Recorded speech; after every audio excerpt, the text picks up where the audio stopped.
Well, it's been very difficult to plan at the center for the past months, but we are definitely gonna think what is the best way in which we can bring something different to the electoral context of Puerto Rico.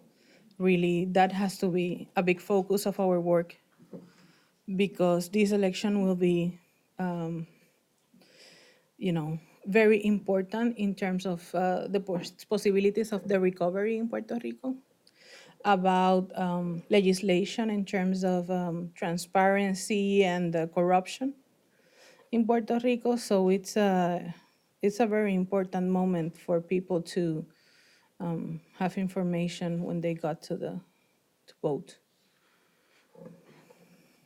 Can you talk a little bit about how the last couple of years and all the interactions with the mainland and how it's affected the idea of of plebiscite politics in Puerto Rico and what's where the movement is now?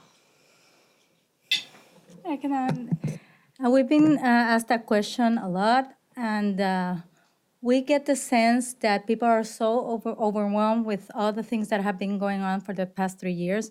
We haven't had a rest. I mean, first we had the hurricane, then we had the Telegram chat, now we have the earthquakes, and it's. I don't think people are thinking right now about status, specific status, but people are thinking a lot about questioning a lot. What's our situation? People are very confused. Even people, you had a very big pro-statehood group. They are questioning if that's what they really want because right now they don't trust the local government, they don't trust the federal government, and that's a common misconception on the mainland that President Trump plays very well.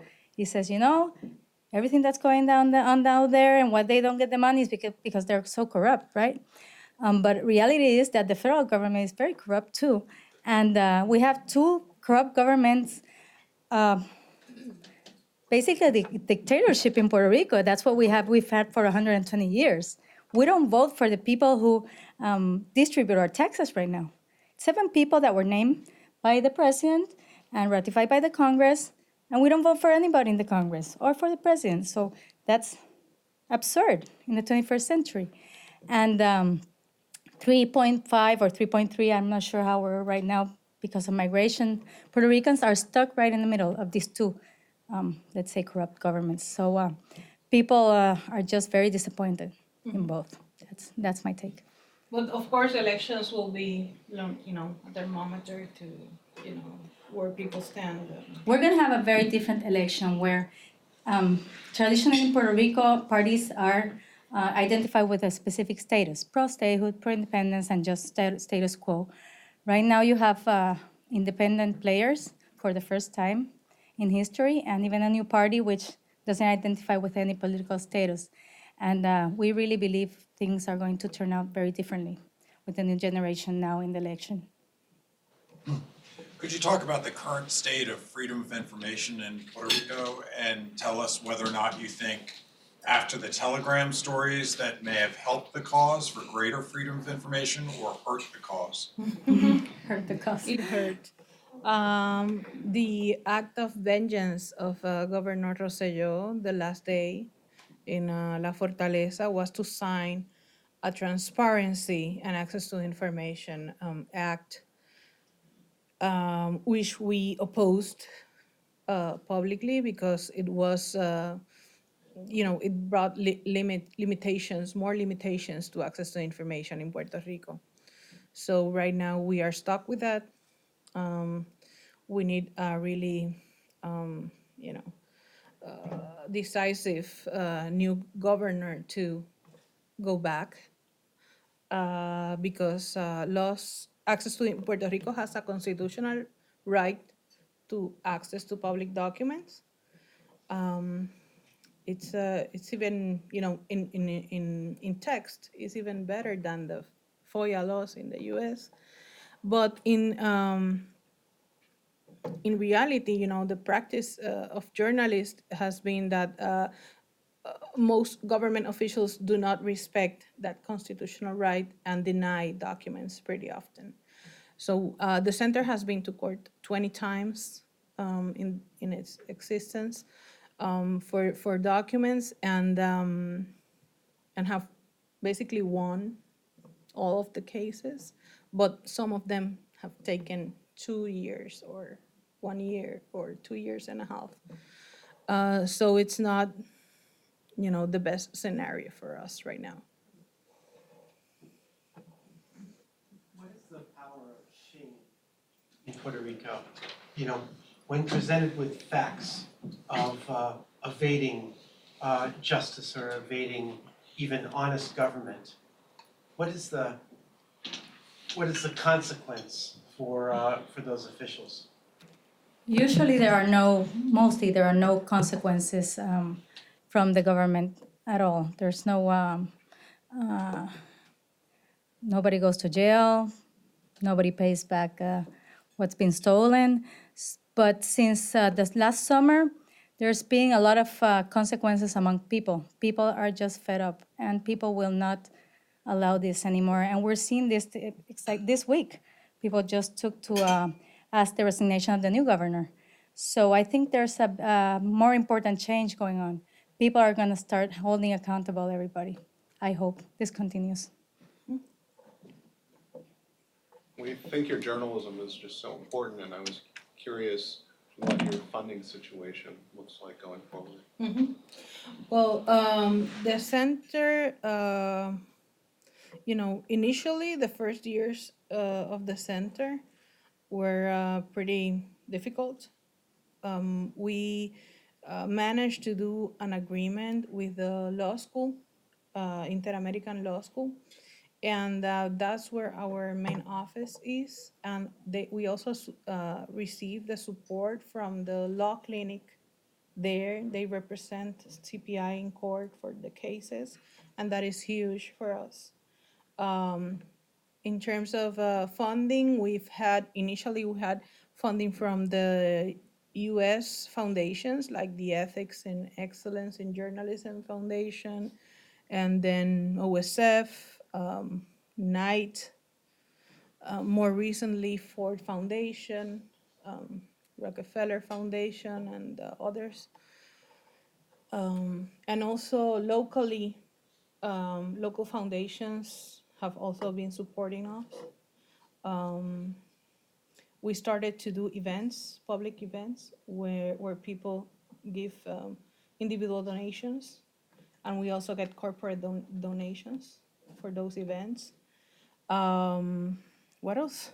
We do fundraising campaigns, once in a year too. Basically, we had two phases in our development. The first 5 to 6 or 7 years, we were able to establish permanent funding, basically, as permanent as can be for a nonprofit. So those were 1-year grants, but foundations usually renewed them. And we had we can say it's public, we had a $500,000 budget. That doesn't sound like a lot, but we were able to have a small, very committed team. And after the stories we have broken for the past 3 years that went national and international, we've gotten a lot of support, and basically we've done another quantum leap. Now we've more than doubled our budget and our team, and that sounds good, and it's very good, but it's a great challenge because that's not going to be there forever. So right now, our biggest concern is how we can keep our sustainability with the growth of budget and of the team that we've had. That's what we're working on right now with multi-annual grants. Yeah, taking especially into account that when disaster comes, a lot of foundations are interested in the island, but that doesn't last, So it is a sharp edge, getting that kind of, support, which is like a boom, and then you're no longer the sexy symbol. So it's a challenge, definitely.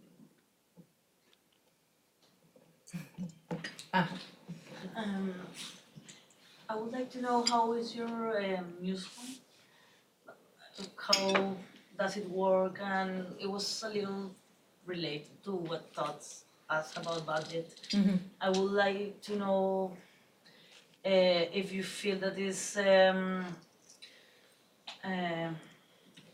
that you are well paid or the team feels that. I'm sorry about the question, but We're journalists. I know. Good question. Relatively. I would like to understand how No, but the yeah. description and how organically you work and yeah, a little. Very organically. Okay. We have right now we have like a 12-person full-time staff, which includes only 2 administrative persons. So the rest are mostly reporters and editors. We also have freelancers, for video, photos, etc., and for very specific consults. But the team is divided into basically 2 areas: the main editorial agenda reporting, and then the recovery team, which is basically doing investigations exclusively about the recovery money and the recovery process. The team is, they work in a very organic way in terms of we have an office, a main office, where they can come or, come only a few hours during the day or come the full day. They decide which way they want to go about it. We have editorial meetings, periodically. I work with them, when there's a story that is, coming to the point of, to the editing process. We work, together in the office. I am the editor, and She's very tough.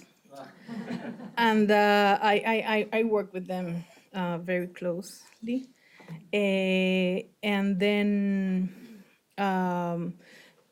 between all of that, we do the administrative, we do the fundraising, we have a training institute which Omaya coordinates, and we do like work on the agenda of the training institute, trainings, seminars. We send our journalists to train a lot out of Puerto Rico mostly, and that is a fundamental part of how our journalists are able to do important stories. So yeah, it's pretty fluid, I think. We don't like journalists to feel like they have to work, on a very specific daylight, you know, time, slot of time. So sometimes they work during weekends, sometimes they work during the night. It's very different with each of them. And the thing is that they are always working and they produce what they need to. So, yeah. Celia. So you've been, I would say, operational for a little bit more than 10 years, and you've already been to court 20 times, double the amount you've been operational. Fighting for access of information, what could be some of the lessons on those 20 times, and I'm sure there are more to come, that you could share with us and other journalists that will be facing that, or that are facing access to information? I think our litigation experiences have shown, has been like a demonstration for local journalists of what can we accomplish as journalists when we go to, to that stage, when we go farther and, give that step of going to court. It's just It's so not common. necessary. We found out, and we knew that, right? But we are also very lucky that we get these services for free. They're so expensive. So in Puerto Rico, there used to be a tradition, I guess in the US it's the same, before the crisis of the industry, where big papers used to take the government to court. I started my career in one of the big papers in Puerto Rico, and that ended up disappearing. So right now, we are basically the only ones suing the government, with very few and honorable exceptions that actually one is a blogger, for example. The big papers have not taken the government to court maybe more than a decade that I Exactly. remember. So it's just so important because the government has taken advantage of that. And each time it's more difficult to get simple information, like give me the breakdown of this budget. We've been waiting for that for 3 months from the Department of Health. Why? I'm just asking you to give me the breakdown of a budget, you know? So, and for us, we've sued 20 times and we could have gone Much to more. court 100 times. Because if we're going to sue them every time they say no or they just don't answer, you know, we just don't have the capacity to do that. So we pick and choose our battles. Yeah, and I wanted to say that we choose battles and we choose cases that can show, how arbitrary the government is handling the petitions, or where we show to the journalists how much more they can do if they went to the litigation step. We try to Some of our best stories have come out Yeah. of the result of these litigations, is the bottom line. Like the Maria death toll, we were able to do the final work that when we closed that a year after the hurricane, we had 187 cases. We kept that open and we have more than 500 cases.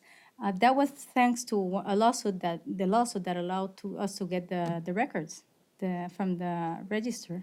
and all the fiscal And that's how we reporting could about do the fiscal control confirmation board. of all the cases. The fiscal control board the same. We got all the emails of the communications between them and the Puerto Rican government, and we were able to do a whole series on the emails of the control board and how they manage our money and our issues. So yeah, the message is clear. There are many documents that the government don't want you to see. That those are sometimes the most important ones you have to see. So it's fundamental. And Anna is here and was part of that project. She was with us when we were just a 4-person team. So actually 4 women team. That's true. So a big round of applause.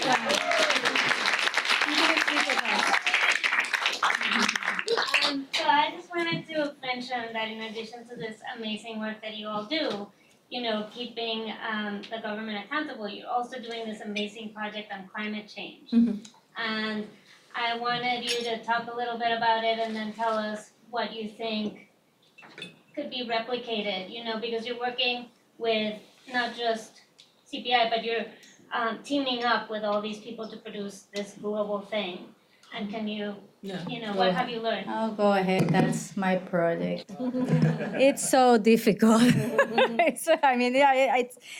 I love the project. It's a very necessary project, but it's really, really challenging because everybody loves to go to the Caribbean for vacation, but nobody really cares about what's going on there. And, half of the nations in the Caribbean are still colonies. And then we speak like 5 languages. And islands, you have very little islands, one next to the other. Our problems are really common, but we have different legal frameworks. We speak different languages. The level of the journalists is very different. You go from here to here. There's places where you don't have investigative journalists. So we were very naive to say we can lead this team. We like 4 years ago made the first Caribbean investigative journalist summit. And we actually found out there's a lot of very high quality journalism being done in many of these countries, mostly in the not so small places, and that they don't talk to each other. So a criminal starts his activity, let's say in Dominican Republic, and he goes to Puerto Rico and then ends up in Colombia, maybe in Miami, and we never talk to each other. So the stories just stay in their own places, right? So there was a great need to do regional journalism, and it's not only in the Caribbean, it's in other places, right? And actually we are members of ICIJ, International Consortium of Investigative Journalists, so we learned a lot about them. And, every day there's more need to collaborate between journalists from not only regionally, but from other countries worldwide. So in the case of the climate change project, all the journalists in that first meeting said, yes, we want to work joint projects, cross-border projects, and we want CPI to lead the group. And we're like, okay, where's the money? Who's going to do all the work? And we ended up doing a pilot project on climate change because the journalists themselves set the agenda of what were the more pressing issues. And it was human trafficking, drug trafficking, and climate. And the first two were a little bit safety compromise for our first project. We decided to go with climate. And ended up, that was before the hurricanes, and ended up making itself more pressing than the other two issues because now many of the places, Dominica, the BVIs, Puerto Rico, USVI. US Virgin Islands, are just, in a survival mode because of the climate change issues. And I don't know if you have kept up with what's going on with climate change in the world, but all the colony or territory, whatever you want to call islands, are not represented at all at the talks, and they are the ones most affected by the developed countries. So the developed countries can pollute the world, and we pay the consequences, and we don't have a voice anywhere. So Puerto Rico, for example, is represented by President Trump at the climate talks. What's our chance of getting some, justice there and some compensation or some mitigation, adaptation? Well, none. So it's a big challenge. We've done already three series, two published, right, and one that will publish soon. So keep in tune. And we've published our series already in 3 languages. We already published in Haiti in French. So, we want to keep on doing and growing this project. We're applying for some 3-year grants so we can keep it up with a permanent structure because it's a very challenging project to just keep from grant to grant for 1 year. Did I answer? But basically, what also important from that project is that it brings together journalists from, as Omaya said, that we're not talking to each other, from Cuba, Dominican Republic, Haiti, Colombia, Mexico, Tortola, Panama. USVI, VBIs, etc. And they've come to Puerto Rico to train, but also Omaya has been to some of their islands too, and we work together in a mentorship approach. Most of them don't think of themselves as investigative journalists, so it is a work that is now we are seeing the results of these 4 years, in terms of this collective experience of learning and doing stories together. So I think it's gonna have also more results in the future. Actually, it's been a wonderful, really wonderful experience. It's a lot of work. I talk about the bad part first, but it's been really great. Right now, we have a solid network of journalists, and they communicate with each other very organically. Something happened in Trinidad that has to do with Puerto Rico. They send me a WhatsApp and send me the picture. So we're collaborating beyond the investigation we're doing for anything we need. Right now, Puerto Rico, there's with the people that stole all the money, with the aides of Governor Rosselló, they're saying they're hiding money in Central America. We have people in Central America that give us a hand. So it's actually been very useful. There's a lot of work to be done, especially in climate change. And for all of you that are interested, there's a lot of really, really good stories in these islands that nobody's telling. Can you talk a little bit about how you've seen climate change affect Puerto Rico? Well, hurricanes, Coastal first of all, erosion, you have coastal many erosion. buildings falling in some of the even La nicest sequía. areas in San Juan. La Okay? sequía. She's from our team too. Lourdes Alvarez, she's helping me with the climate change project. Okay. Floods, Y la sequía. drought, everything, one after the other. You see it live, how climate is just so extreme day after day. Before, we used to have very nice winters. Everybody used to like going to Puerto Rico and the Caribbean to, get a nice suntan and everything. Right now, we're having so much hard rainfall. It seems like there's a hurricane in plain winter. So it's a daily thing in our lives we see, and you can see it very vividly in the coast where you have seen with your own eyes the coast disappear. And it affects And the water getting it into the affects homes. it affects housing, Infrastructure, the electric infrastructure. irregular constructions. It affects the tourism industry. It affects all the economic aspects of an island. You have seen all the problems with the power grid in Puerto Rico. The important power plants in Puerto Rico are all in the coast. So it doesn't mean that the infrastructure was not bad to begin with. I mean, all the infrastructure, but it's so vulnerable. We just saw with the earthquake, and then the whole island was without power again. So, yeah. I'm just curious, with your unique perspective as a nonprofit, what do you see as the future of journalism globally? What do you see as the models that could work, and what do you think it'll look like in the next 5 to 10 years? Well, You want to? It's very interesting, but we've seen the possibilities, and there are so many. I definitely see they're outside of the mainstream. It's outside of the mainstream media. The big media is just so difficult for them to move with changes, and this is changing so quickly all the time. We are able to accommodate quick changes very efficiently. I come from the biggest paper there, and I saw it how they couldn't just keep up with what was going on. And they are still trying to accommodate changes 12 years after, So it's not, and it has affected greatly the quality of the content, which is, in my view, the most important part. If you produce quality content, it doesn't matter what your platform looks like, you're gonna get an audience if you are able to move it in this new scenario. So I see it very diverse. We all have to do everything. We do TV interviews, we do radio, we have a radio program, we do internet.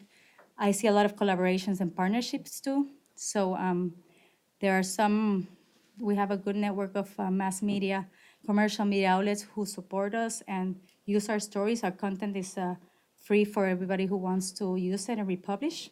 That's our model, and that has worked very well. We invest in our content, and then other media outlets take advantage of it and distribute it to a very big audience that we need. So, for example, we have partnerships, not all papers like our stories, because it affects the interests behind them, right? But we have a partnership with an important paper, Metro newspaper, which is owned by a Swedish company, so they don't really care. And they publish all our stories. But the Maria's Death, as Carla said, project, they published on the front page. It was published everywhere, New York Times, CNN, The Guardian. And the biggest paper in Puerto Rico never touched the story until the Harvard study came out, which was ridiculous, So, but people find out anyway. So the future is very exciting and creative. yeah, no, and I think also that the independent media these days usually has,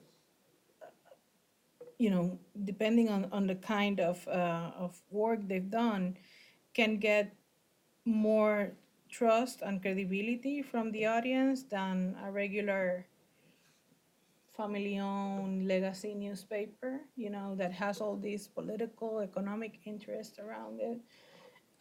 So I think people, and of course new generations, have a different perspectives in terms of how they as consumers, and also how they act, or how they react on the content they get. So independent centers, independent media, independent projects that cultivate a community, an audience, in a way that doesn't disappoint them, and and are transparent with the audience, I think they have, the greatest opportunities right now.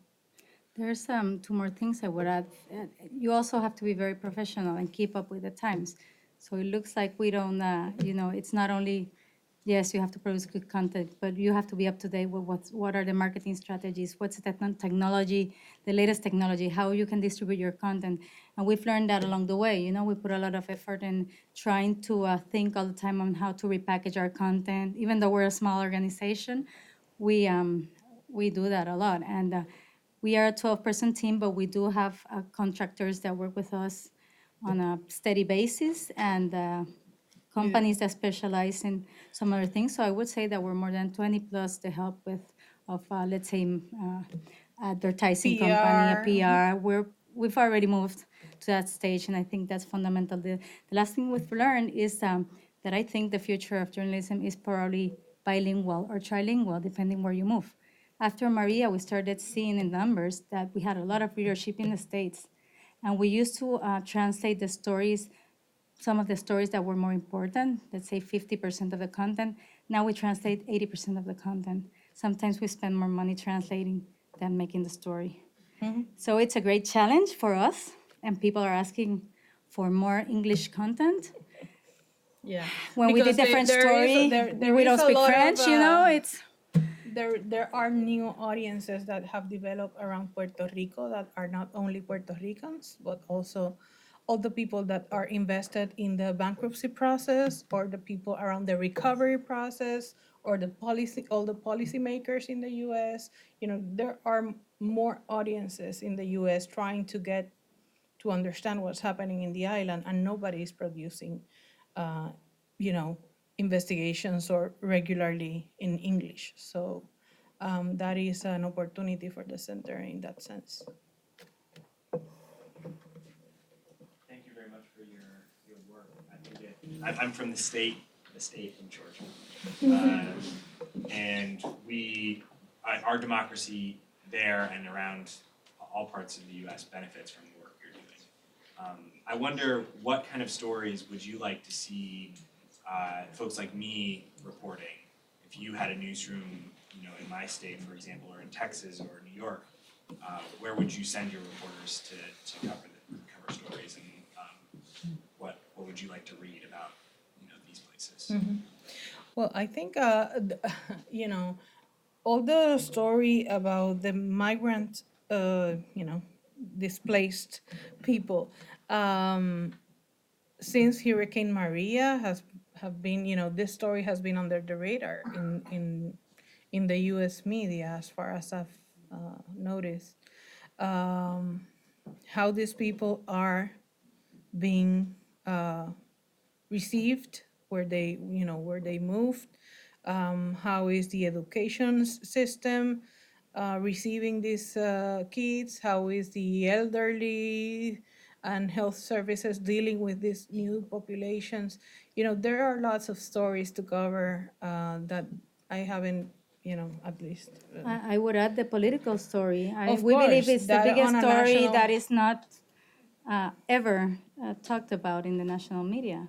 How is that even possible? That the U.S. goes preaching democracy all over the world, and it has a colony. What's going on? And No, nobody cares, and nobody understands.